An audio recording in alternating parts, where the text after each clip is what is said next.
Good morning, Malaysia, and welcome back to Bernama today. As promised, we have two guests for you. We did talk about Harley Davidson.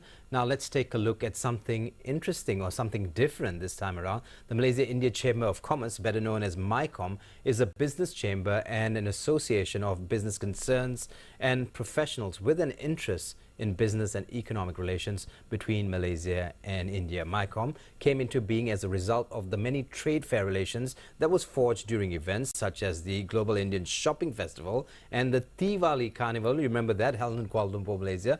Well, the membership of MyCom is apparently growing rapidly. Currently, more than 100 companies, including major multinationals, are members of MyCom and are participating actively. Joining us today is Jagarao Simancha, we'll call him Jag, and he's the Deputy President of MyCom. He's here to tell us more about MyCom. Jagarao, a very good morning to you and welcome to the show. Good morning, how are you? For taking time off to be with us. Well, MyCom, when you talk about MyCom or the chamber, Malaysia-India Chamber, as opposed to the Malaysian-Indian Chamber, there's a lot of misunderstanding with regards to this. Can you tell us a little bit about what the misunderstanding or misinterpretation is?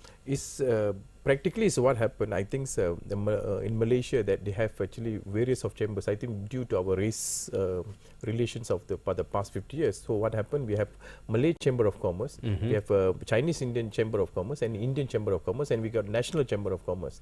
But this Malaysia India Chamber of Commerce is perspectively is actually between the country to the country. This means what happened is actually, and then the membership is actually open for the Malays, Chinese, and Indian, and anybody also can be a member. Malays, Chinese, and Indians, everyone can take part in the Malaysia-India Chamber of Commerce. So essentially, the history of relationship between Malaysia and India, can you tell us a little bit about that? There must be a history that comes along with MyCom today. Yeah, exactly. See, what happened, I think, if you see the history between Malaysia and India, I think we have a very large numbers of the history of Malaysia, where it started even 1850, that where when the start, I'm talking about a lot of people, immigrants actually came to Malaysia into the trade, for the workings or whatever things or whatever. So it was very long kind of thing. But what happens after that, we got it independence, 1957. So I think most of the relationship between Malaysia and India is actually only government to government, and fast forward G to G, whatever initiatives, programs, so on and so forth. Yeah. So after 1992, when the India has opened up the economy of the whole entire countries, what have happened, I think that the relationships is only on the project to project basis. He was never taken into the SME levels kind of thing. Right. So what happened in year 2007, with the initiative of the Prime Minister's Department, whatever, with the whole entire thing, we actually formed the Malaysia-India Chamber of Commerce to actually foster the relationship between the SMEs in Malaysia and also the India as well. So when you say foster the relationship, and I do believe you're talking about SMEs too. Malaysia is very aggressive in pushing forward SMEs. We as a country now see the importance of SMEs. Correct. And how do you find that link between us and India when it comes to SMEs? How do you help the SMEs here? You see, what happened is actually India is actually very large countries. We are talking about 1.3 billion populations, and you see that they've been registering about 9% GDP every year. Only this year, I think they're having some high inflation.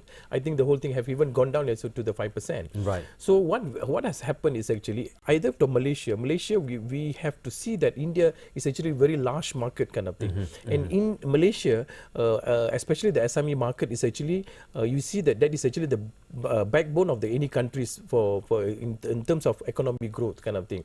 So the Malaysians SME product was available to all over the countries, but except for the India. I mean, it's not largely have been gone into the market of the India's consumer or retail markets. So this is actually the potential that how actually we are looking at how to actually to accessing and giving a Malaysians opportunities to going into the retail markets of India. Right. So you have made that link, but this is at the upper level. Now at the lower level with SMEs, how do they see this happening with people who want to start trade with India or start businesses with India or vice versa? How do you help out? See, what happened, Malaysia-India Chamber of Commerce, we organize about 4 trade fairs in Malaysia, the consumers fairs or whatever, they're both also together. So what happened is actually we brought manufacturers directly from India to Malaysia actually to introduce whole market, their products actually into Malaysia. So we are doing what I mean is the buyers and sales meets in the our events, in our trade fest. This is 5 days events kind of thing. Vice versa, when we go to India, normally we will make a visit, and also we will do the trade missions, certain states, because you see the India is very large, and mainly we are looking at New Delhi, we are looking at Bombay, we are looking at Bangalore, we are looking at Chennai, and also this Hyderabad. This is a whole main city that's in India. So every year we will do 2 trade missions to go to India, and we bring the delegations, and actually we do a meet with the Chamber of Commerce that respective states. So when you talk about trade, you're looking at businesses, SMEs. What about industries like the music and film, so on and so forth? Do you try to create a link between us and them?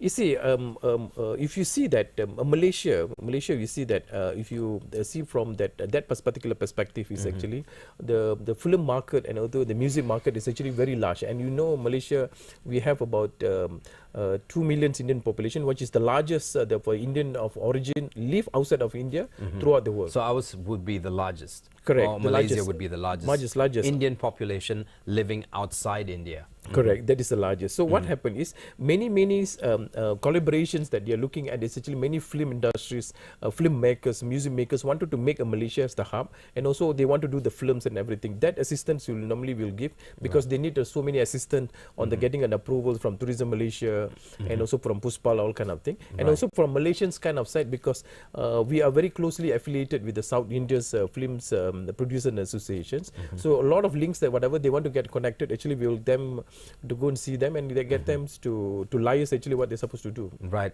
So liaising is very, very important, and MyCom does that part to liaise with between people within the music industry, then the film industry there, and with us. Of course, us being Malaysians and us being Malaysian Indians, moving to India to do business there, is there a sort of a chasm or a void between us and them?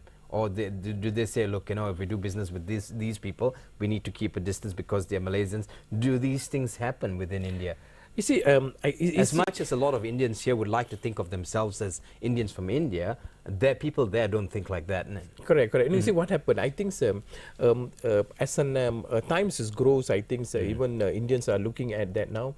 Probably our parents or grandparents still got a relative. But the third generation in Malaysia, they do not have much links back, whatever things all. So I think the cultural gaps is still there. So the taboo is still there, whatever things that they go there, how to do business and whatever things. But I say is that India have actually grown so big, and actually their constitutions, their agreement, the legal jurisdictions have improved so much kind of thing. So at this particular moment, see what we are looking at, that 1.2 billion populations who came in, and we are talking about 300 million middle income groups actually come into the market. So this is actually the opportunity we try to create the links. Of course, in the past, I think many people have so much of difficulties, problem understanding the thing. But I think over the process, I think looking at the largest kind of perspective and the larger pictures kind of thing, I think now I think many companies have gone to India, and they've done very well. So just so you know, the Malaysia-India Chamber of Commerce are a group of people that do not only focus on Malaysian Indians. There are Chinese and Malays within this Chamber of Commerce, and they all are doing business or are trying to do business within India. Yeah, correct. You see what happened? You see, India. You see, the retail sectors have gone very huge, very big. Means they have gone. What I mean, expanded so big. So many franchise companies who are Malaysian franchise company, actually we are trying to link up there. That is one actually what they have done. Second thing what you have done is actually many SMEs products on the frozen product, on the halal product has been pushed to go into the retail market, because India have a very high perspective on the particular, I'm talking about on the retail kind of thing. And you see that India have almost about 100 million Muslim population. So we are looking at it another big market. That's a huge market in itself. Yeah? Exactly. So that is a market we are looking at. But how much of that 100 million have we tapped so far?